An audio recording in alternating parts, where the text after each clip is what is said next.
ऐसे literary philosophers, critics और theorist जो कि जैक्स डेरिडा की डिकंस्ट्रक्शन की फ़िलॉसफी से इन्फ्लुएंस्ड थे, उन्हें आम बोलचाल की भाषा में उनके ग्रुप को एक नाम दिया गया। इस ग्रुप का नाम था येल स्कूल। यानी कि ऐसे लिटरेरी क्रिटिक, थियरिस्ट और फिलोसफर जो कि जैक्स डेरिडा की डिकंस्ट्रक्शन थ्योरी से प्रभावित थे, उनके ग्रुप को येल स्कूल बुलाया गया।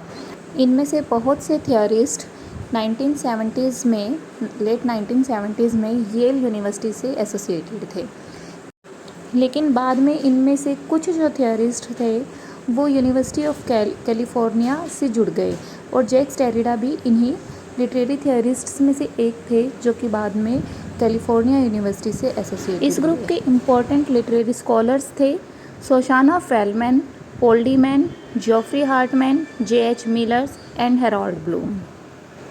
Paul de Man, J.H. Millers, Hartman और हेरोल्ड ब्लूम ये चारों प्रोमिनेंट लिटरेरी क्रिटिक थे और येल ग्रुप के मेंबर्स थे।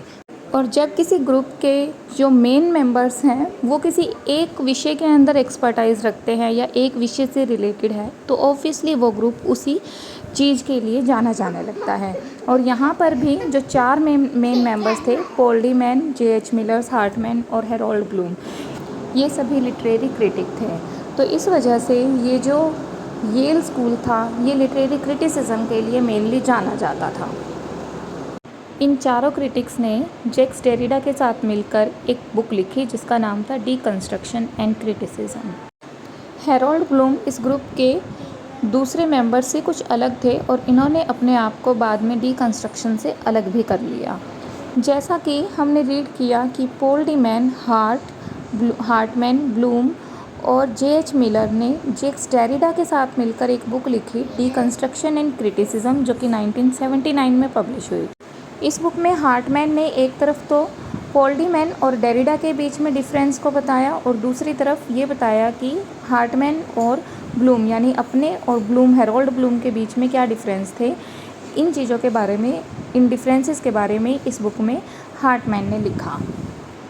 इस बुक में उन्होंने इन क्रिटिक्स को दो कैटेगरीज में रखा। पहली कैटेगरी में उन्होंने जैक्स डेरिडा, मिलर और पॉल डीमैन को रखा और उन्होंने कहा कि ये जो फर्स्ट कैटेगरी के अंदर रखे गए क्रिटिक्स थे इन्हें बोवा डिकंस्ट्रक्टर्स कहा गया। बोवा डिकंस्ट्रक्टर ऐसे क्रिटिक्स थे जिन्होंने कि डिकंस्ट्रक्शन थ्योरी को बहुत ही डीपली फॉलो किया और साथ ही साथ उन्होंने अपनी राइटिंग को फिलोसफिकल ढंग से लिखा। सेकेंड कैटेगरी को उन्होंने बेयरली डिकंस्ट्रक्शनिस्ट की कैटेगरी में रखा और उन्होंने कहा कि ये जो बेयर डिकंस्ट्रक्शनिस्ट थे इन्होंने कभी कभी येल स्कूल के या डिकंस्ट्रक्शन के खिलाफ भी लिखा।